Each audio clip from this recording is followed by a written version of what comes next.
Welcome to the Banker Lamp. Please enjoy the video. You start by ensuring safety and access. Park, chalk wheels, and disconnect the battery. Once done, remove intake components and accessories that block the driver head. Inspect the area and label every bolt and hose. Take photos for reference. You need to identify leaks, damaged bolts, or warped surfaces now so you know what to replace. Make sure to keep fasteners organized in trays.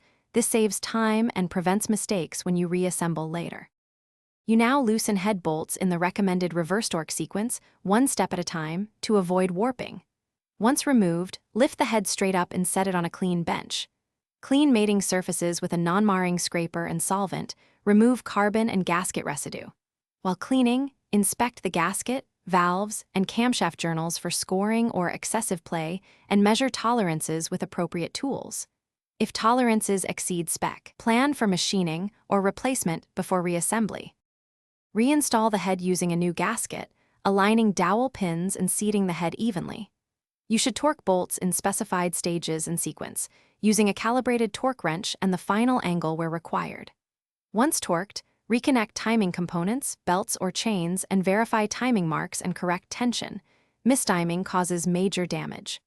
After reassembly, start the engine and monitor for coolant or oil leaks, unusual noises, and steady compression.